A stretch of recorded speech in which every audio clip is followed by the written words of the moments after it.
Bonjour et bienvenue pour ce nouvel atelier dans le cadre du CX Summit d'Eloquent. Cette fois, on va parler de l'engagement collaborateur, une des clés pour améliorer la qualité perçue et surtout provoquer l'effet waouh. Et pour ça, j'ai deux super interlocuteurs. Alors, Ludovic, je dirais qu'on ne te présente plus, mais est-ce que tu peux quand même, pour ceux qui ne te connaissent pas encore, rappeler qui tu es et qu'est-ce que c'est élu service client de l'année? Ouais, donc je suis Ludovic Nodier, donc je suis le fondateur d'Élu Service Client de l'année, l'animateur aussi. Élu Service Client de l'année, maintenant c'est le premier concours indépendant en matière de relations clients, premier concours aussi international puisqu'on est en France, en Allemagne, en Angleterre, en Espagne, au Maroc, en Tunisie et d'autres pays à venir.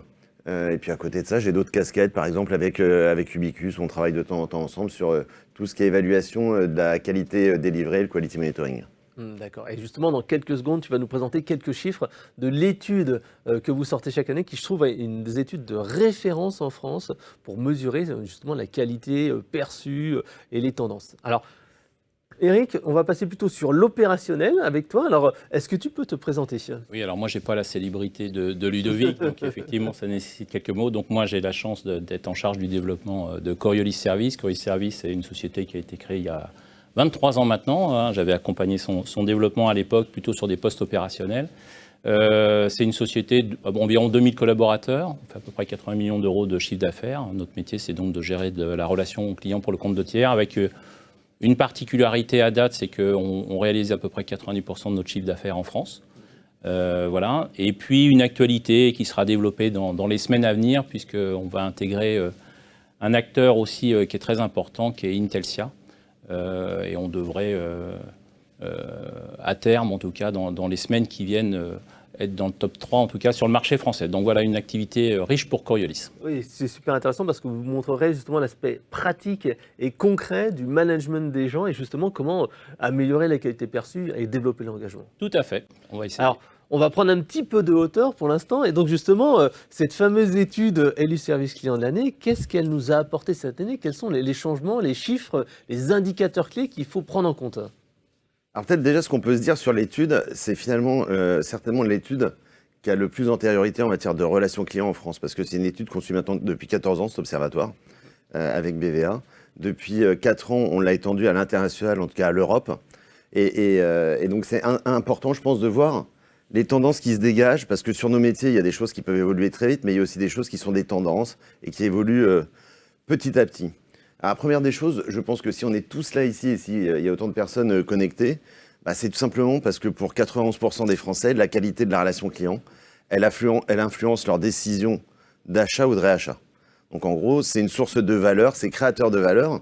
Et on est le pays européen où la relation client a le plus de poids. Parce que si vous prenez l'Angleterre, par exemple, c'est 73% des Anglais seulement qui disent que ça influence leurs décisions. Si vous prenez l'Espagne, c'est 64%. Donc nous, Français, pays des râleurs, finalement, c'est nous qui sommes le plus influencés par la qualité de la prestation qui est délivrée par ces services clients. Après, ce que dit l'Observatoire, déjà, quand on parle des canaux, on a toujours des a priori ou des fausses idées qui circulent. Je pense que ça fait 10 ans qu'on dit que le téléphone est mort et que l'intelligence artificielle, le chat, etc., allait tuer la voix. A priori, quand on prend aujourd'hui le top 5 ou le quintet gagnant des canaux, on a toujours le téléphone qui est premier. Il est challengé régulièrement par l'email. On a vu aussi que pendant la crise de la Covid, l'email était passé un petit peu devant parce qu'on avait orienté les flux de manière différente. On préférait gérer des stocks plutôt que des flux. On avait plus de mal sur ce canal. On a le site internet dans le top 3. On a le chatbot qui fait quand même son apparition dans le quintet gagnant des canaux de la relation client et le chat. Ce qu'on voit, c'est que quand même, majoritairement, ce qui progresse, ce sont plutôt des canaux émergents et des canaux écrits. Aussi sous l'essor des nouvelles générations, parce que finalement, ils ont des smartphones, mais ils s'en servent très peu pour téléphoner, mais beaucoup pour chatter, pour être sur les réseaux sociaux avec leurs amis, ils ont des groupes, etc. Donc, on a l'écrit qui progresse, le téléphone qui se maintient, et plus on a de canaux, plus on a de flux. Donc, on ne se replace pas, mais on cumule les canaux, quoi. On a plutôt tendance à cumuler les canaux. On a des canaux digitaux qui sont liés à l'IA, typiquement comme les chatbots, qui progressent et qui grignotent des parts de marché d'année en année. C'est le seul canal qui, en 7 ans, fait x3. Alors, bon, ok, ils sont que 4e, c'est un peu lent. Mais en fait, pour s'approprier des technos, des nouveaux usages, etc., en général, on a les early adopters. Donc, eux, ils basculent tout de suite dessus, ils testent des choses, etc. Après, pour Madame Michu, pour le commun des mortels, bah, c'est quand même des changements de comportement.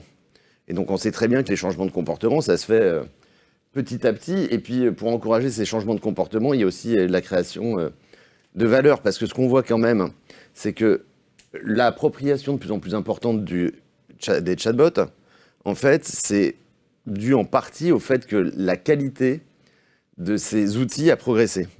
Au début, on testait tous des choses, etc. Il y avait des imperfections, il fallait apprendre, voilà. Là, on fait x3 sur ce canal, et grosso modo, la stat, elle fait x2.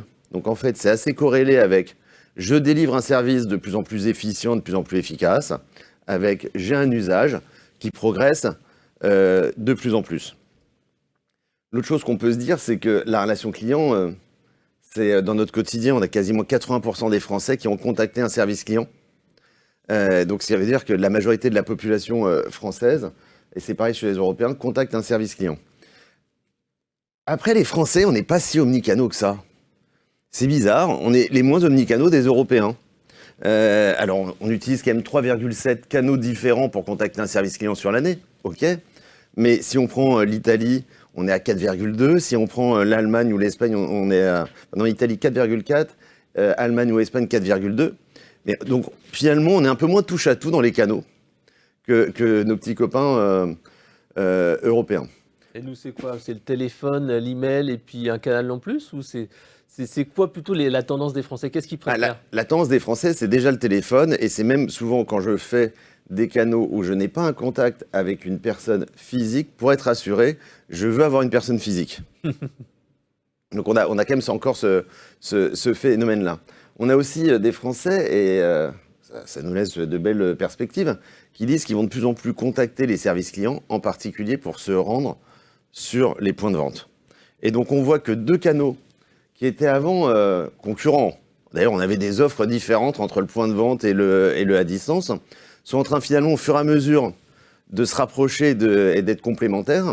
Alors ça c'est la Covid typiquement qui a fait ça, mais maintenant on veut se rendre dans un magasin, être accueilli et pas faire la queue par exemple. On a envie de s'assurer avant d'aller dans un magasin que le produit est disponible de manière à ce que ma visite soit efficace, etc., etc. Et ça, pour le coup, c'est la relation client à distance qui l'aide.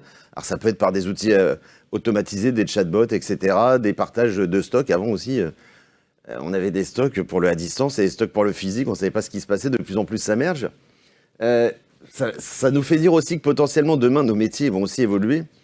Moi, je me souviens, il y a 15 ans, 20 ans, le directeur de la relation client était souvent rattaché à la logistique. Parce que la première cause, finalement, de contact, c'était où est mon colis, est-ce que je vais être bien livré, etc.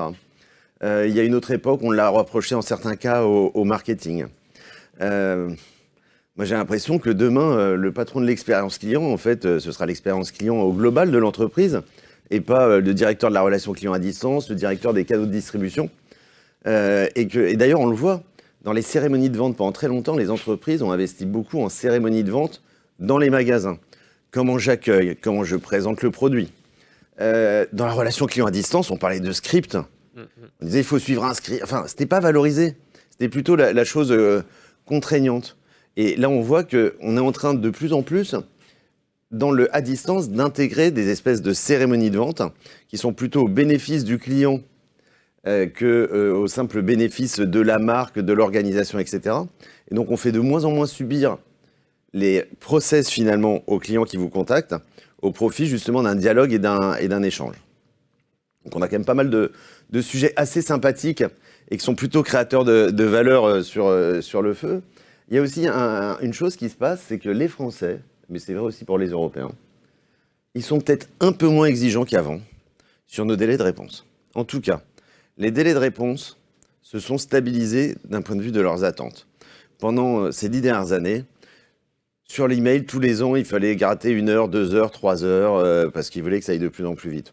Aujourd'hui, et depuis plusieurs années maintenant, si on se stabilise entre une demi-journée et une journée, tout le monde est content. Et donc, ce qu'on voit, c'est qu'on a atteint certains niveaux qui ne progressent plus dans les attentes. Donc nous, ça nous va bien aussi, parce qu'à un moment, encore une fois, si tous les canaux, si tous les canaux deviennent finalement des flux et plus des stocks, à gérer, c'est compliqué. Donc maintenant, on peut se dire que par email, je suis très bon si j'ai dans les 4 heures, je suis bon si je suis dans la journée. En tout cas, je réponds à l'attente dans la journée. Je ne surprends pas, mais je réponds à l'attente. Et j'ai peu de raisons de réitération. Le téléphone, les meilleurs, c'est 1 minute. Autrement, c'est 3 minutes. Est-ce qu'on peut... Ouais, on va jusqu'à 3 minutes sur élu service client de l'année, mais beaucoup décrochent en beaucoup moins. C'est plutôt moins d'1 minute. Hein. Je vois un professionnel face à moi. Oui. Alors, c'est quoi chez Coriolis? Ça dépend peut-être des clients? Alors, non, parce qu'aujourd'hui, les clients, j'allais dire, ils convergent vers les mêmes objectifs. Enfin, globalement, aujourd'hui, chez les entreprises qu'on représente, c'est les mêmes objectifs. Donc, on est vers du 85-90% de taux décroché. Donc, ça correspond, en tout cas, à la minute dont on vient de parler. Après, ce qui est intéressant, c'est qu'on avait fait une étude il y a quelques années auprès des clients finaux. Et on s'était aperçu que le temps d'attente perçu était 2 fois supérieur au temps d'attente réel. Donc, il y a des standards qui sont en place, on le voit bien. Les gens sont prêts, et ça stabilise, et heureusement pour nous, prestataires, parce que sinon, c'est juste impossible à faire. Après, effectivement, on parlait d'email. Moi, à titre personnel, il n'y a pas longtemps, dans un SAV, j'ai envoyé un email. J'ai reçu un email automatiquement tout de suite qui m'a dit on est un peu surchargé en ce moment, on va prendre un peu de temps pour vous répondre. Je trouvais ça plutôt positif. J'étais prêt à attendre. Bon, après, le problème, c'est que j'ai eu une réponse au bout de 2 semaines et demie. Donc là, mon parcours client n'a pas été positif. Mais de toute façon, pour reprendre cet exemple-là, et sur le traitement des centres d'appel, dans l'enquête qu'a conduit Ludovic avec ses équipes, ce qu'on voit aussi, c'est que les 2 principales raisons pour lesquelles les clients appellent, c'est de la réclamation et du SAV. Ce que j'entends par là, c'est que si vous faites une enquête autour de vous, de toute façon, personne n'appelle un service client pour le remercier de quelque chose. Ça n'existe pas. On peut traduire notre satisfaction dans le traitement à travers des enquêtes. Eloquent a des solutions justement pour faire des NPS qu'on utilise tous les jours, mais on n'appelle pas un service client quand on est content du produit final. Ça n'existe pas. Je veux dire, souvent, on est en attente de quelque chose. Donc, les clients sont d'autant plus en attente d'un traitement de qualité. Et on part déjà avec un handicap, puisque vous êtes en attente de quelque chose. Vous avez attendu au téléphone, peut-être pas en mail, vous avez utilisé un chat, ça commence, au début tout se passe bien, puis on voit que quand les questions sont un peu plus difficiles, parfois c'est un peu plus compliqué, on bascule sur un autre canal, donc voilà. Donc ces notions-là, en tout cas, sont très importantes. Voilà. Alors, Ludovic, est-ce qu'il y a d'autres infos qui sont intéressantes à noter dans l'enquête? C'est vrai que le chat, justement, on en parle dans ton enquête et on voit que les meilleurs mettent plus de temps à répondre par chat que les mauvais du classement. Est-ce qu'il y a 1 ou 2 chiffres que tu veux nous partager encore? Ou alors, on peut passer à notre aspect, comment améliorer la qualité perçue au centre de contact? Non, mais si on parle du chat, on peut en parler aussi sous le prisme élu service client de l'année et pas observatoire. On voit que ce canal, il est encore balbutiant. On a pas plus de 50% des entreprises qu'on peut évaluer sur le chat, c'est-à-dire qui mettent à disposition ce canal de leurs clients et de leurs prospects, et qu'aujourd'hui, la qualité de service de ce canal est plutôt défaillante, c'est-à-dire que finalement, j'affiche la fenêtre uniquement quand j'ai des conseillers disponibles, alors que si la promesse de ma marque, c'est d'être disponible par chat, ça doit être présent tout le temps. C'est comme si ma boutique, avenue de la Grande Armée, n'était ouverte que quand un conseiller est dispo. Non, soit la boutique elle est ouverte, elle a des horaires d'ouverture qui sont connus, soit elle est fermée. Mais la boutique qui est ouverte de temps en temps, ça veut rien dire et les gens s'en désintéressent. Après, je pense que ce qu'on peut dire sur les chiffres, c'est qu'en fait l'exécution est devenue la règle. Il n'y a plus d'enjeux d'exécution. Il y a des enjeux opérationnels d'exécution. Mais en fait, ce n'est pas le truc qui fait la différence. Maintenant, on doit tous exécuter correctement. Et c'est ce que font la plupart des marques. Ce qui fait la différence, ce sont les petits plus. Alors, il y en a qui le verbalisent par des émotions, il y en a qui vont le verbaliser par d'autres choses. Mais ce qui crée l'attachement à la marque, c'est la petite histoire que vous a raconté quelqu'un, c'est éventuellement de vous souhaiter une bonne journée, c'est d'avoir que le conseiller soit intéressé à vos enfants. C'est plein de petites choses qui sont un peu moins rationnelles, qui sont un peu moins scriptables, mais qui font qu'on se dit, tiens, quand même, il était sympa cet appel, ou cette réponse, elle m'a plu. Voilà. Et après, sur l'étude cette année, on s'est aussi intéressé aux conseillers. Parce que c'est bien beau, les Français ont des attentes, on a tous des attentes. Et on sait bien qu'aujourd'hui, c'est une période aussi tendue pour recruter. Ce que je trouve génial, c'est qu'aujourd'hui, les métiers de la relation client ont plutôt une bonne image. On a quasiment 80% des Français qui disent qu'ils ont une bonne image des métiers de la relation client et des conseillers clientèle. Je pense qu'on n'avait pas posé cette question il y a 15 ans, mais j'imagine que si on avait posé la même question il y a 15 ans, la réponse aurait été un peu différente. Par contre, il n'y a pas grand monde qui veut faire notre job. On a seulement 18% des Français qui disent qu'ils ont envie de bosser dans un service client. C'est plus de 50%, c'est 47% sur l'Allemagne et l'Italie. Donc on a en relation client les mêmes problématiques que dans les métiers de service. Prenons la restauration. C'est-à-dire qu'on a du mal à recruter parce que souvent on veut consommer au moment où les gens ne veulent pas forcément bosser. C'est-à-dire, moi j'ai envie d'appeler entre 18 et 20 heures. C'est normal, en tant que citoyen, entre 18 et 20 heures, je préfère soit être dans le métro pour rentrer à la maison, soit être avec ma famille. Et donc on a cette ambiguïté de se dire on a des métiers qui sont de plus en plus passionnants, qui sont de plus en plus sympas, mais ce sont des métiers de service et donc avec des horaires qui de temps en temps posent friction sur la vie personnelle. Et on peut d'ailleurs saluer ce que fait le SP2C. Il y a une campagne en cours, je ne sais pas si vous l'avez vu, sur les réseaux sociaux justement sur les métiers de la relation client. Je pense que c'est des choses qui vont nous aider. D'accord. Alors justement, comment améliorer la qualité perçue au centre de contact? Donc tu l'as bien dit, hein, la norme maintenant ne fait plus l'effet waouh, mais tu nous as dit aussi qu'il fallait travailler la qualité perçue et la promesse.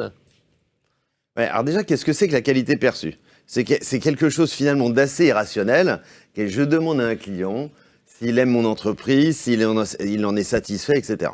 Donc c'est vraiment un sentiment qui n'est pas forcément étayé par des faits précis, mais c'est un ensemble. Et donc la qualité perçue, elle a des atouts, c'est qu'on a tous un avis.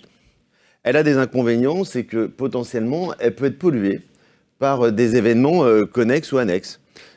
Si mon entreprise fait la une de l'actualité sur un sujet, bah, potentiellement d'un seul coup, ma satisfaction va baisser alors que la qualité de mes conseillers n'aura pas baissé. Tu l'as dit, il suffit que Jérôme Kerviel passe à la télé et hop, la satisfaction de la Société Générale, bim, elle prend un coup. Potentiellement. Donc ça, ce sont les effets de bord de la qualité perçue. Mais surtout, pour moi, la qualité perçue, c'est comme la relation client. C'est quelque chose qui doit s'animer tout le temps. Et en fait, on ne pilote bien que quelque chose qu'on mesure. Donc la première chose, en fait, finalement, c'est d'avoir un espèce de cockpit. Mais on en parle souvent, on en avait parlé une autre fois, c'est que la relation client, alors si on veut rendre ça complexe, c'est comme le cockpit d'un avion, parce qu'il y a quand même beaucoup de boutons. Mais en tout cas, ce qui est sûr, c'est que ça se pilote avec plusieurs indicateurs. Et on n'a pas un indicateur qui est le Graal, même si on a souvent loué le NPS, etc. Mais vous avez besoin d'avoir des indicateurs quanti, des DMT, des taux de décroché, enfin toutes ces choses barbares. On a besoin de savoir si on crée de la satisfaction. On a besoin de savoir si on est dans le respect de notre promesse et de nos engagements. Parce que je peux générer de la satisfaction, mais pas délivrer ma promesse. J'ai besoin de savoir comment sont mes collaborateurs. Parce qu'encore une fois, on a des enjeux de fidélisation, de turnover, de recrutement. Et donc tout ça, c'est sur cette qualité perçue. En fait, il faut que j'assemble plein de choses pour la comprendre. Cette qualité perçue, elle est aussi très managée, on va dire, par ma promesse de marque. Si j'ai une promesse de marque qui est très élevée, bah forcément, mes clients, ils vont être en attente. Non mais vous prenez un transporteur low cost. Sa promesse, c'est en gros de vous emmener d'un point A à un point B dans des conditions de service minimalistes. Et donc finalement, quand on me dit si je suis satisfait, c'est est-ce que j'ai pas payé cher et est-ce que l'avion il était à peu près à l'heure? Je m'en fous d'avoir pris le bus pendant 1 heure alors que je l'accepterais pas avec une autre compagnie. Tu n'accepterais pas d'aller à Beauvais pour prendre ton avion à Air France? Par exemple, mais si on m'a dit tu vas voyager pour 20 €, tu vas voir, ça va pas être cher et on va respecter nos engagements, et bah finalement je peux être très satisfait. Donc une même prestation sera pas évaluée de la même manière en fonction de la promesse de ma marque. Et donc c'est là aussi où il faut avoir il il faut arriver à bien se positionner. Et pas faire de la surqualité ou de la sous-qualité. Pas faire de la surqualité, c'est le supplément d'âme dans certains cas, la surqualité. Non mais en fait, qu'est-ce qu'on appelle la qualité? Si la qualité, c'est que du quanti, oui, ça a des coûts. Après, en relation client, on a plein de choses qui sont du naturel, de l'attention qui coûte zéro. Ouais, comme tu disais, est-ce que vous passez un bon week-end? Bon week-end à vous, je vous souhaite une très bonne journée. Guillaume le racontait très bien tout à l'heure. Vous pouvez aller dans la même boutique avec des collaborateurs qui ont eu la même formation, qui ont eu les mêmes managers, mais qui ont une attitude de service qui n'est pas la même. Et d'ailleurs, c'est ce qu'on fait nous aussi chez LU Service Client de l'année. En fait, on cherche avant tout à recruter des collaborateurs qui ont un esprit de service. On pense que de la technique, on peut former les gens à ça. S'il faut apprendre un outil, un logiciel, etc., ça s'apprend. Par contre, être tourné vers le client, avoir envie de lui rendre service, avoir envie de lui dépatouiller ces choses, etc., en fait, soit c'est inné et on l'a dans les gènes, soit si c'est forcé, ça va se ressentir. D'accord. Alors justement, on va passer maintenant du côté un petit peu plus opérationnel. Toi, Eric, qui a vraiment les mains dans le cambouis, comme on pourrait le dire, est-ce que tu pourrais dire comment vous pouvez faire pour améliorer la qualité perçue? Tu nous as parlé, encore une fois, de l'importance du téléphone. Tu parleras peut-être de la techno avec le speech analytics. Et lié à ça, comment on développe l'engagement client, pas forcément, comme tu as dit, par les outils, mais par le management, par les plannings, etc. Alors, comment ça se passe chez vous? Alors, ce qui est bien, c'est de passer après Ludovic, c'est qu'il a tout dit. Donc voilà, mais tous les thèmes sont là, tous les thèmes sont importants. Moi, je rejoins Ludovic sur un point, c'est de dire que effectivement, c'est ce qui fait la richesse de nos centres d'appel, et donc, je crois, de la qualité. Alors, il y a la qualité perçue, ça a été très bien dit. Il y a la qualité perçue, mais la qualité délivrée. La qualité délivrée doit être faite sur des critères objectifs. Peu importe ce qu'on met et le niveau après le level qu'on met derrière. Ça, c'est effectivement en fonction de de la volonté de l'entreprise qu'on représente, nous, en tant qu'outsourceur, mais ça, c'est important. Toute la technologie, effectivement, on parle beaucoup, c'est très à la mode en ce moment, d'intelligence artificielle. Bon, on a l'impression que tout fait de l'intelligence artificielle. Je pense que c'est encore assez limité, on en est au balbutiement. C'est très bien, il y a de plus en plus de données. Donc, tous les outils technologiques qui sont là pour faciliter et la vie du client et la vie surtout des conseillers, c'est quelque chose qui est positif. On a parlé de conseillers augmentés, de choses comme ça.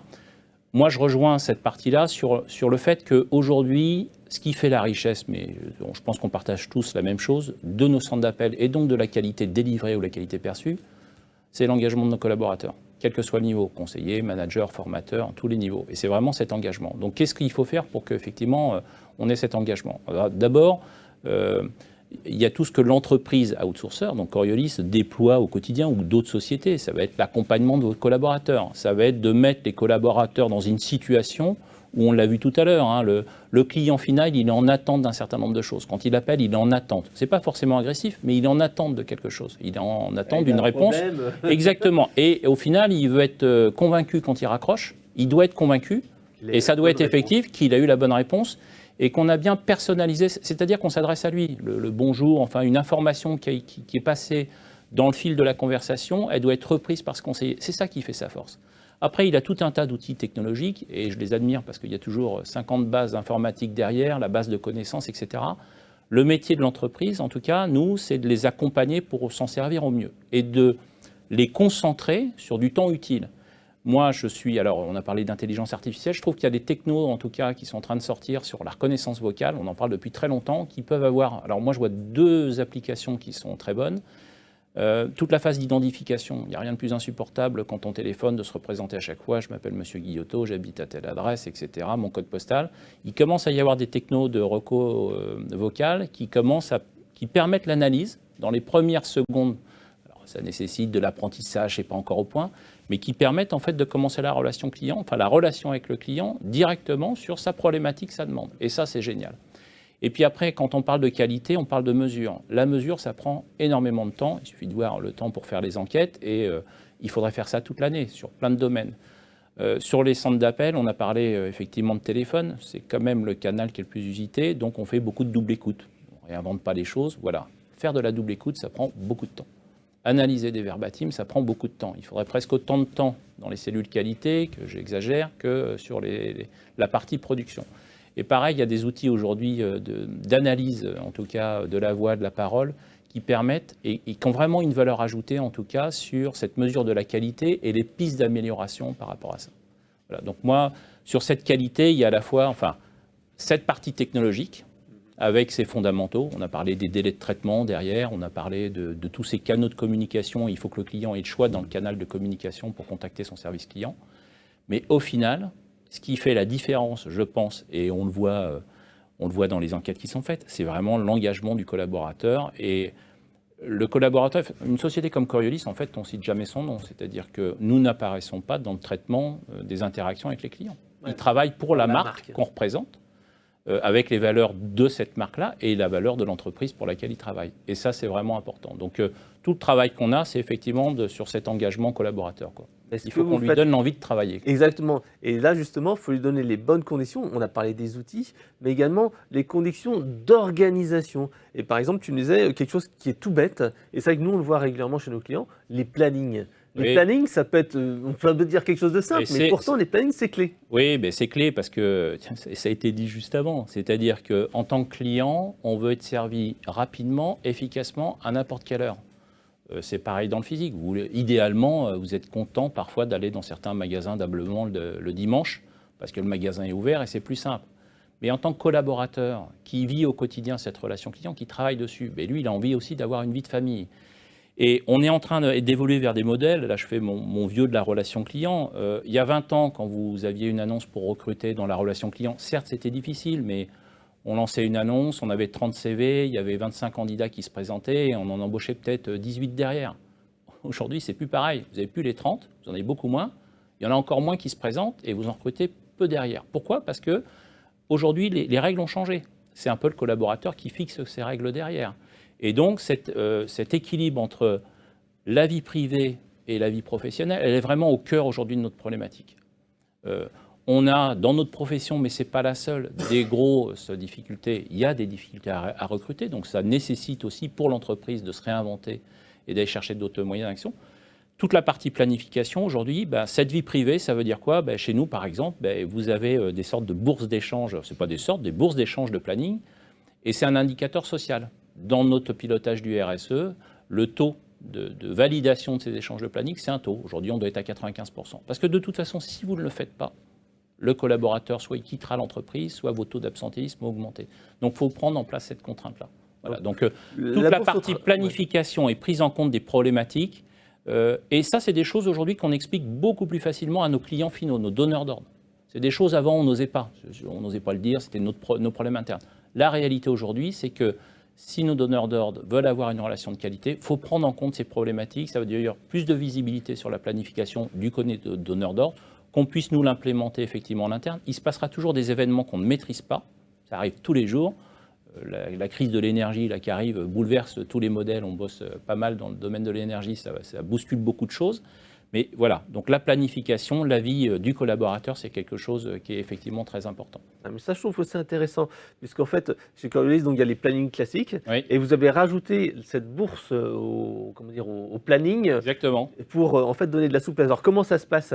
Parce que ça rajoute de la complexité. Alors, ça rajoute de la complexité, mais au final, la complexité, c'est à nous, entreprise, de la vivre. J'entends que le collaborateur, lui, il a des contraintes. Alors, soit des contraintes qu'il a pu prévoir. J'ai un médecin, j'ai besoin d'un rendez-vous. Trouver un rendez-vous chez un spécialiste, c'est déjà compliqué, mais en plus, trouver le jour où le planning va le laisser libre, c'est pas possible. Donc ça veut dire qu'effectivement, en amont, il y a une sorte de bourse d'échange avec une application informatique, et derrière, les planificateurs, les équipes de planification. Or, leur seule contrainte, c'est qu'il y ait à l'instant T, dans la planification, les bonnes compétences, les bonnes ressources avec les bonnes compétences, puisque pour un même client, vous avez plein de compétences nécessaires. Donc, c'est trouver les bonnes compétences.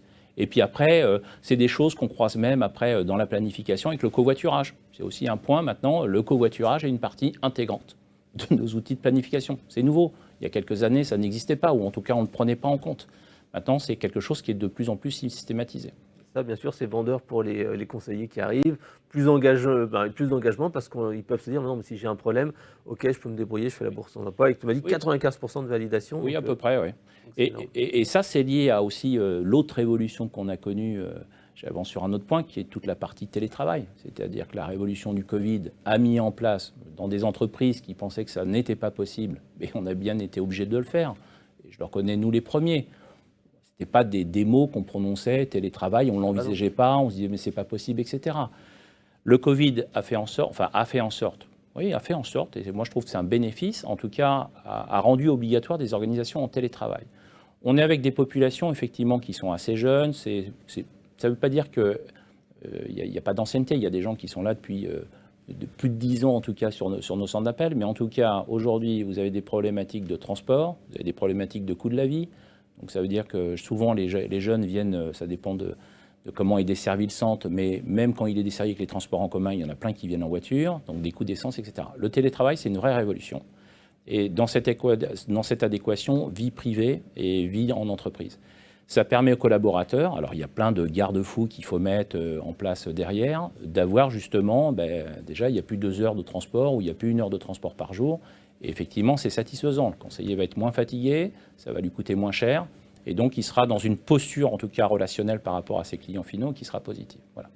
Et on a même poussé ce système encore plus loin. On a développé un système un dispositif qui s'appelle Coriolis Atom, où le principe, ça a été de dire, j'ai aujourd'hui des centres, j'allais dire, dans des grandes villes de province, souvent dans des centres d'appel en province.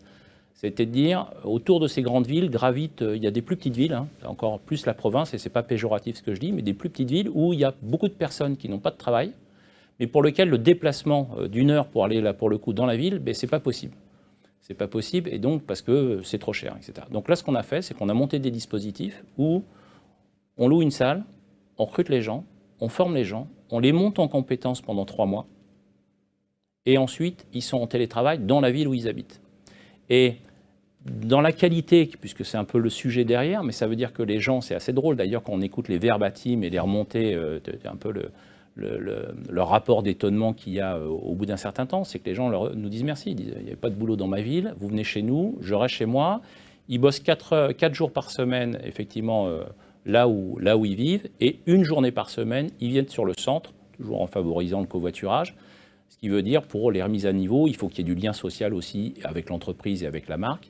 Et donc ça, derrière, dans l'engagement en tout cas du collaborateur, c'est des points qui sont super positifs. En tout cas, nous on les vit comme ça. Et il n'y a pas de dégradation de la qualité du traitement, il y a même une augmentation de la qualité du traitement, parce que les gens sont dans un état d'esprit qui est bien plus positif. Donc au final, c'est le client final qui en est bénéficiaire. Alors, tu nous avais dit lors de la préparation, il y avait 2 choses. La première, c'est que cet aspect qualité de service, au début, il y avait un petit boost, mais finalement, après, c'est de revenu à la normale. Qu'on soit au bureau ou qu'on soit en télétravail, finalement, la satisfaction est à peu près similaire. Alors c'est à peu près similaire. Alors il y a toujours le point était quand le télétravail est apparu, il y a un effet effectivement waouh, le collaborateur il se sentait chez lui, effectivement il était voilà, donc il a fallu mettre un certain nombre de règles, en tout cas de contrôle à distance. On a eu un effet, on a eu une plus grande autonomie des collaborateurs. Ça c'est quelque chose qu'on a observé. Pourquoi ? Parce que quand vous êtes sur un centre d'appel, il y a votre manager qui est généralement au bout du pôle, ça dépend de la disposition, et donc il y a ce réflexe un peu facile de, voilà, à chaque fois je lève la main soit pour me rassurer, soit pour plein de raisons, dont certaines ne sont pas forcément positives. Le fait d'être en travail à distance, ça n'empêche pas le lien qui existe avec un manager, un formateur, il a tout à fait la possibilité d'interagir avec lui, mais ça veut dire que quelque part ça responsabilise le collaborateur dans son environnement de travail qui a une pièce chez lui. Et à ce moment-là, je trouve que dans l'attitude, en tout cas c'est ce qu'on a observé, ou dans la double écoute, dans la qualité délivrée, on a vraiment des impacts très positifs par rapport à ça. Donc plus d'autonomie favorisée par le télétravail, parce qu'il Exactement. n'y a pas le collègue, il n'y a pas le manager, il n'y a pas Exactement. le superviseur qui est derrière. Ça c'est la règle, voilà. Il y a des cas effectivement où pour certains collaborateurs, ça n'a pas été une réussite, parce qu'ils ne sont pas à l'aise dans cette posture de télétravail, et ça c'est à nous aussi, à ce moment-là, il y a d'autres systèmes, et on vient à l'ancien système quelque part, et on trouve le bon mixte. Voilà. Si on n'a pas une pièce à la maison, s'il y a des enfants, s'il y a du bruit, si la oui, alors nous, on a un certain nombre quand même de critères de validation avant pour laisser partir les gens en télétravail. Il y a l'autonomie, la maîtrise quand même des process, parce que vous n'allez pas commencer une formation initiale d'un collaborateur qui rentrerait dans l'entreprise en télétravail, ça ne marche pas. Donc ça veut dire qu'ils vont tous passer 3-4 mois sur le site, ou alors, Coriolis Atom, c'est pour ça, on va les former directement chez eux ou à proximité de chez eux. Et après, on envisage effectivement, en fonction de leur performance, leur autonomie, ce déplacement en télétravail. Mais c'est forcément... certains y voient dans le télétravail un gain financier pour l'entreprise en termes de mètres carrés. Aujourd'hui, nous, le vrai gain qu'on voit, c'est effectivement dans la satisfaction qu'on a par rapport aux études de qualité auprès de nos clients. On ne va pas gagner 25 points, il ne faut pas rêver. Mais effectivement, c'est une dynamique qui est très positive. Et de toute façon, pour trouver des collaborateurs, on est obligé de passer par ces dispositifs-là aujourd'hui. Alors, là, on parle de l'engagement, on a vu le télétravail, on a vu la souplesse des plannings, on voit aussi le management. Le management, c'est la progression, c'est le jugement impartial, c'est la formation, etc. Est-ce que tu peux nous dire justement quel levier, quel mécanisme au niveau de management vous pouvez utiliser chez Coriolis Services pour justement faire en sorte d'avoir des collaborateurs plus engagés? Alors ça, c'est vraiment effectivement le cœur du métier. Donc c'est le travail de toutes les fonctions support, les cellules de professionnalisation, les cellules de management qu'on a sur place. Toute la montée, en fait, alors on revient sur les fondamentaux de la relation client, on ne les réinvente pas. Les outils peuvent changer, notamment sur la formation, il y a plein de choses, des choses qui existent depuis longtemps, mais en tout cas sur la manière de dérouler les formations, tout cet maintien de la connaissance, cet accès à la connaissance. Il y a des solutions assez innovantes sur le marché maintenant. Je ne vais pas citer forcément d'outils, mais en tout cas, il y a des... Non, mais ils se reconnaîtront. Il y a des solutions qui sont beaucoup plus innovantes pour aller chercher l'information. Il n'y a rien que de pire de sentir le collaborateur qui est en train de chercher une information quand il répond à un client. Donc, il y a plein d'outils qui sont derrière. Chez Coriolis, alors, c'est la part de la formation, c'est 12% de la masse salariale. Alors, c'est la formation initiale, c'est la formation continue, c'est toute la partie coaching. Et j'allais dire que ce n'est pas un chiffre qui va diminuer parce que maintenant, il y a plein de choses dans le comportement, dans l'attitude, dans la qualité. Tous les fondamentaux sont là, mais maintenant, il faut aller garder et gagner ces derniers points, quoi. C'est eux les plus difficiles et c'est eux qui prennent le plus de temps. Et sur la partie management, c'est tout le travail aussi qu'on fait dans le pilotage du management. Management qu'on a fait évoluer parce que vous avez ce management, j'allais dire, sur nos centres et ce management maintenant à distance. C'est aussi une autre organisation, c'est une autre façon d'interagir. Donc il y a pas mal d'investissements qui sont faits en formation. C'est de l'accompagnement des collaborateurs, soit en interne, soit en externe, quand on considère que ce n'est pas notre savoir-faire. Et donc à ce moment-là, on va chercher un certain nombre d'entreprises pour accompagner nos collaborateurs. Mais ça, c'est vraiment du travail humain. Voilà, il y a des supports technologiques, mais c'est plutôt du travail humain derrière. Tu parlais de coaching, donc avec Eloquent, vous faites justement de l'analyse des enquêtes post-appel. Est-ce que tu peux nous dire en quoi c'est utile? Est-ce que ça aide vraiment à développer l'engagement des collaborateurs? Parce que quelque part, ils sont jugés. Le client juge leur travail. Oui, alors comme tout jugement, parfois on a des réactions en disant « oui, mais ça, c'est pas un bon jugement ». Alors, quand on fait toute cette partie d'analyse sur la partie qualité, il y a deux aspects. Il y a une analyse qui est faite à la fois par l'équipe d'animateurs satisfaction client, donc eux ils sont là pour mesurer la qualité perçue et la retranscrire, la retransmettre auprès du collaborateur. Quand on fait des NPS par exemple avec Eloquent, les dispositifs qu'on a, c'est qu'à partir du moment où la note est inférieure à 8, on rappelle le client. Quand on a l'autorisation bien évidemment de l'entreprise. C'est comme Oui, mais aujourd'hui c'est plus de la satisfaction qu'on cherche. Nos partenaires, c'est de la très satisfaction qu'ils cherchent. La très satisfaction. Oui. Non mais j'ai pas. C'est ce qu'on appelle l'enchantement finalement. Oui, c'est ça. Oui, c'est exactement ça. Et on a des systèmes, vous le savez bien, dans la profession de bonus-malus. Aujourd'hui, on est sur ces niveaux.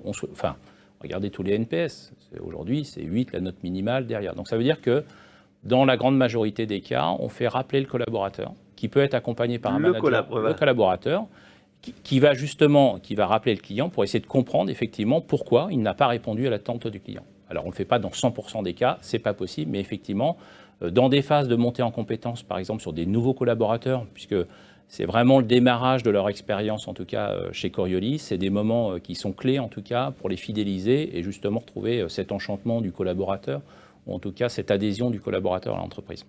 D'accord. Alors on a vu donc le parcours collab, les accompagner au départ, le jugement objectif qui est important, Oui. On a vu la formation, il y a la progression et la rémunération qui sont deux leviers aussi que vous utilisez chez Coriolis Services, juste pour terminer sur ce point-là. Alors la rémunération, de toute façon, c'est un point qui est vital, mais dans toutes les entreprises. Bon, on n'a pas réinventé le système de rémunération chez les collaborateurs. Vous avez toujours des parties fixes et des parties variables qui sont fonction. Les aspects quantitatifs, ils sont là depuis longtemps, la partie qualitative et la création de valeur. Nos partenaires font travailler des prestataires aujourd'hui pour développer et créer de la valeur. Donc ça, c'est effectivement ce qui se passe au quotidien. Il peut y avoir sur toute la partie management maintenant des indicateurs RSE qui apparaissent. Et ça, je trouve que c'est très positif. C'est récent, hein, ça fait 2-3 années qu'on est en train de... Mais il y a une part, en tout cas, de ces rémunérations qui rentre dedans, à la fois RSE sur des indicateurs RH, hein, on parle d'absentéisme, on parle de turnover, et ça, le manager, effectivement, a une responsabilité directe dessus. Pas que lui, mais en tout cas, dans le cadre de l'entreprise.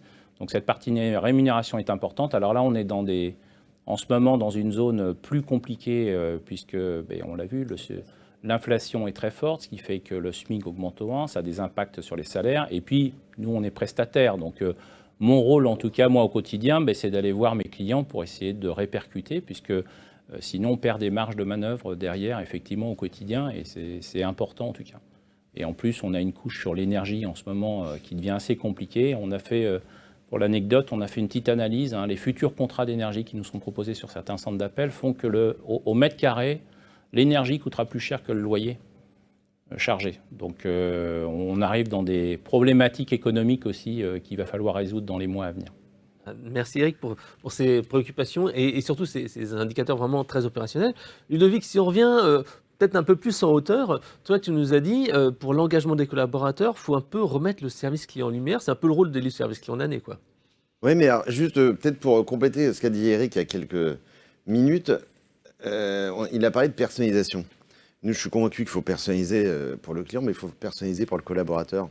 Et en fait, le fait qu'un collaborateur donne son prénom, son nom, signe avec sa vraie identité, en fait, ça crée aussi quelque chose. Je dois être fier de ce que j'ai fait, et du coup, je peux aussi m'en attribuer le mérite et la paternité. Alors, élu service client de l'année, et pour améliorer, nous, on est convaincus que aussi, il faut mettre en lumière ses collaborateurs, de la même manière que ce que me disait Eric tout à l'heure, c'est à la remise des prix d'élu service client de l'année, on a entendu plus souvent que d'autres fois le nom de prestataire. Et ça fait plaisir au prestataire d'être reconnu par son client dans l'accompagnement qu'il lui procure.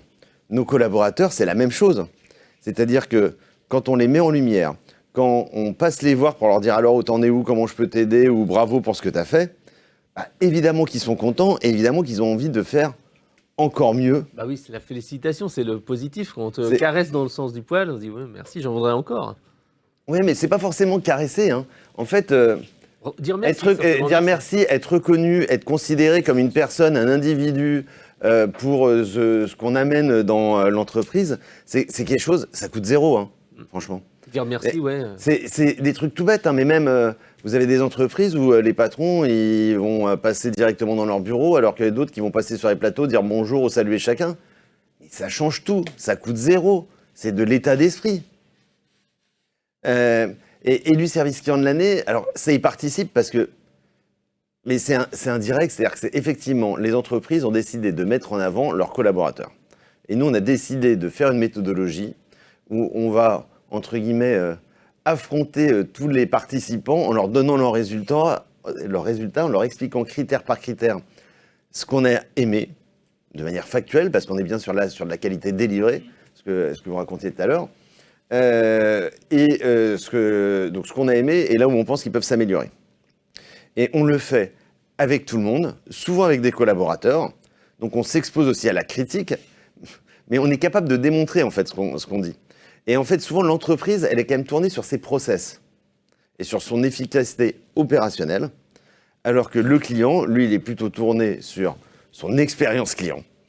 Et que ces deux mondes, de temps en temps, il y en a qui disent « Ah ouais, j'avais pas pensé que en fait, ça pouvait être vécu comme ça de l'autre côté par le client. » Ça partait un bon sentiment, on a tous des bons sentiments. Après, quand on communique avec quelqu'un, il y a ce qu'on dit et ce que l'autre en retient. Et de temps en temps, on nous dit bah, « T'as été maladroit quand même ?» Alors que je dis « Mais j'avais une super bonne intention, moi c'était un compliment que je lui ai fait. » Oui, un exemple, j'ai un de mes voisins qui travaille dans les pompes funèbres et c'est vrai qu'à un moment donné, il a dit passer une très bonne journée à la personne qui était venue alors que c'était pour un décès. Et là, c'est vrai que c'est après, il s'est dit ouf, non, j'aurais peut-être pas dû dire, c'est pas une bonne journée quand même. Et puis, je sais pas si vous avez vu, il y a une tribune c'est Christophe Béguet qui a écrit une tribune hier sur les prix. Les prix, les récompenses en matière de relations clients, pas l'argent. Voilà. Voilà, pardon. Sur les récompenses en matière de relations clients, il vous faut 10 minutes quand même pour la lire, donc si vous voulez avoir... Hier soir sur tes conseils. D'accord. Et il dit quelque chose qui est assez... Enfin, nous, qui nous a un peu touché. LDLC, je vous précise. LDLC, c'est ça. Il dit, avec le recul, je vois assez trop fait une autre force moins mesurable, mais bien réelle, au point que l'on peut parler d'un avant et d'un après élu service client de l'année chez LDLC.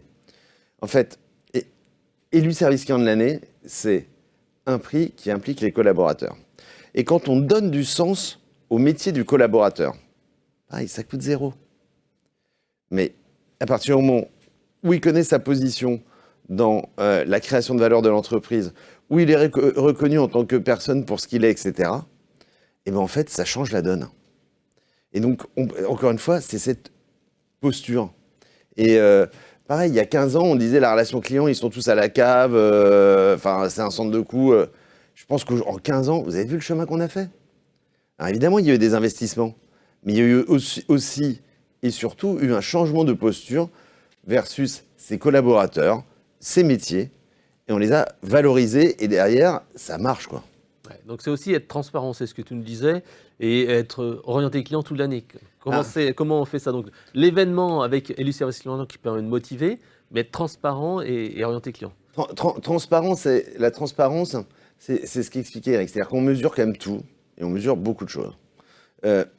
Derrière, ces mesures, en fait, il faut les communiquer, il faut les expliquer. Avant, on disait que dans l'entreprise, celui en fait qui avait le pouvoir, c'est celui qui avait la data. Moi, je pense qu'aujourd'hui, celui qui a le pouvoir, c'est celui qui la partage et qui est capable de l'expliquer à ses collaborateurs. Parce qu'à partir du moment où on l'explique, il y a de la compréhension et ça se diffuse. Et donc, ce culte du secret de temps en temps autour de choses, machin, ça fait que chacun se fait un film.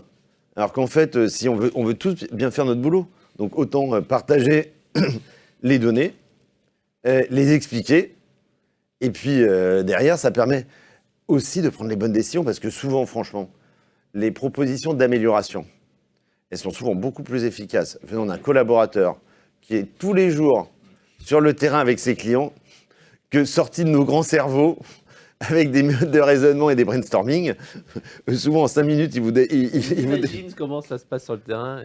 Souvent, en 5 minutes, il vous dénoue le nœud du problème et il vous explique qu'en faisant ça, etc. Après, peut-être qu'il faut... faire des lignes de code et que c'est pas si simple et que la mise en œuvre est autre chose. Mais souvent, c'est eux qui détiennent le savoir quand même. Et donc, cette transparence, ça fait que derrière, ils s'impliquent et qu'en fait, il y a une accélération. Justement, si on parle de cette journée effet waouh, est-ce que tu peux nous donner des exemples? Et c'est vrai que nous, on en a eu plusieurs. Par exemple, un de nos clients Geodis, là, où pour élu service client de l'annane, il y avait plusieurs managers de centre de contact qui avaient fait des gâteaux aux couleurs d'élu. Alors, justement, aux couleurs d'élu service client de l'année, retenez bien. Parce qu'il va y avoir un petit jeu dans quelques secondes. Est-ce qu'il y a une anecdote waouh pour toi, Ludovic ou Guillaume? Moi, dans l'absolu, en fait... ce que j'aime, je suis comme les Français, je pense que j'aime être reconnu. Et en fait, j'aime que l'entreprise me reconnaisse. Des trucs tout bêtes, mais par exemple, je vais souvent à l'hôtel, je suis souvent en déplacement, là je pars juste après. J'aime bien quand j'appelle un hôtel pour réserver, par exemple, si on me dit, par exemple, vous voulez une chambre d'angle comme la dernière fois, et je tombe pas sur le même collaborateur, mais au moins on sait qui je suis, on sait que régulièrement, on a une petite attention, moi ça me fait plaisir. Et donc... voilà, et pour moi, ça fait partie des basiques aujourd'hui. On a de plus en plus de données. La donnée, elle est à disposition des collaborateurs. On a de l'intelligence artificielle qui permet de pousser en plus ou d'organiser ces données. Donc, c'est la reconnaissance. La reconnaissance. Alors, il y a Chantal qui nous dit qu'il y a des questions qui se précipitent et on a le concours. Donc, justement, quelle est la question pour gagner le livre Culture Client de Guillaume Antionetti? Ouais, on a effectivement de nombreuses questions. Moi, je vais poser la mienne. Alors, soyez prêts devant vos claviers à taper la réponse. Ça va être en 3 lettres, puisque je vais vous demander la couleur du logo d'élu service client de l'année.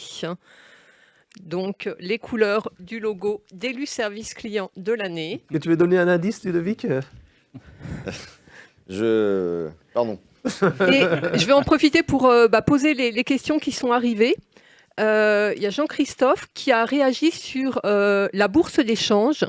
Il demande comment fonctionne dans la planification cette bourse d'échange. Les collaborateurs s'arrangent-ils entre eux ou est-ce qu'on impose à un autre collaborateur au risque d'en défavoriser l'un pour l'autre? Donc ça, c'est une première question pour Coriolis. Alors, je peux répondre à la question. Ce n'est pas les collaborateurs qui échangent entre eux. Il y a un système derrière de validation, c'est-à-dire qu'ils rentrent effectivement leur desiderata dans un outil informatique. Et puis après, il y a bien évidemment les équipes de planification qui sont là, c'est la vigie, et c'est eux qui prennent la décision finale. Après, il y a aussi, c'est important pour être sûr que ce ne soit pas toujours les mêmes collaborateurs, c'est justement le fait que ça soit piloté par une équipe humaine. Alors, vous allez me dire, humain, il pourrait y avoir du favoritisme, mais en tout cas, on est attaché à surveiller cette partie-là, et c'est bien les personnes de la vigie, de la planification qui prennent ces décisions, et après, il y a une équité, en tout cas, dans les demandes pour ne pas favoriser tel ou tel collaborateur. Ok. Alors Chantal, est-ce qu'il y a une autre question? Oui. Frédéric qui nous demande, pouvez-vous détailler les indicateurs RSE liés à la rémunération? Alors, dans les indicateurs RSE qu'il y a, c'est simple, dans la partie, j'en ai parlé tout à l'heure, on a, si vous voulez, la partie absentéisme. On considère qu'il y a une partie, en tout cas, de cet absentéisme qui peut être liée à la façon de manager. Dans les enquêtes qu'on fait, on fait des enquêtes de satisfaction de nos collaborateurs, bien évidemment, par catégorie, mais de manière anonyme. Les résultats de l'enquête de collaborateurs font partie, donc c'est moyenné, là c'est une vision globale, en tout cas de la rémunération d'un certain nombre de postes d'encadrants. Ça peut être effectivement cet absentéisme, ça peut être après sur des critères, j'allais dire, donc, de turnover aussi dans l'équipe. Donc voilà, on a un certain nombre de critères comme ça qui sont liés en fonction des différentes fonctions qui peuvent remonter jusqu'à la direction du site. Okay. Une question de Laurence pour Ludovic. Combien coûte l'audit par élu service client de l'année? Et est-ce que l'on peut être anonyme pour ne pas montrer ses résultats aux autres entreprises? Alors combien coûte l'audit? L'audit, il coûte 10 500 €. Enfin, 10 500 € pour l'année prochaine. Et alors le principe d'élu service client de l'année, c'est qu'on s'inscrit dans une démarche de progrès. Et qu'on a des entreprises qui sont, par exemple, au CAC 40, dont la relation client fait partie de la valeur de leur marque. Donc en fait, on garantit la confidentialité du nom des participants. Les seules entreprises qu'on va citer, ce sont les lauréats. De la même manière, on ne communique jamais les résultats d'une entreprise. Les résultats d'une entreprise, elles appartiennent à l'entreprise. Si l'entreprise veut les communiquer, elle peut. Nous, ce qu'on va donner à chaque entreprise qui participe, ce sont ses notes par critère, comparées à la moyenne de sa catégorie, à la moyenne de l'ensemble des participants, éventuellement à la moyenne des lauréats si on se dit qu'on veut aller chercher le top du top et les dépasser. Mais on ne donnera jamais une donnée nominative qui permet de remonter à une entreprise. Par contre, on citera évidemment les lauréats. D'accord. Alors peut-être une dernière question, Chantal? Alors ça va être pour Coriolis, Adama, qui demande comment faire accepter aux donneurs d'ordre l'ensemble de ces augmentations de charges. Alors s'il me donne la réponse, je suis preneur. Non, ce que je peux dire plus sérieusement, donc moi j'ai fait comme beaucoup d'autres, en ce moment on a des discussions avec tous nos partenaires. La chance qu'on a, c'est qu'on travaille avec des partenaires depuis très longtemps. Donc on a des partenaires long terme, donc les difficultés, ils ont les mêmes en interne. Bon, après, il y a des discussions entre la partie opérationnelle, la partie achat, donc je n'ai pas de solution de miracle, si ce n'est on a parlé de transparence, nous on travaille toujours dans la transparence, quand ça va pas. Donc l'idée c'est d'être transparent, puis d'arriver avec des chiffres, et puis de montrer les conséquences. Donc après, c'est de la négociation, bien évidemment, on n'a jamais tout à fait ce qu'on aimerait, mais en tout cas, la grande majorité en tout cas de nos partenaires, effectivement, nous accompagnent dans ces difficultés. Alors Chantal, encore une dernière question. Une toute petite dernière, puisqu'il y a Isabelle qui a rebondi sur les propos de Ludovic, qui demande la durée de l'audit. Alors, ça dépend des... Alors, la durée de l'audit l'année prochaine, ce sera 8 semaines. Pour faire simple, en gros, c'est de mi-mai à mi-juillet ou début mai à début juillet.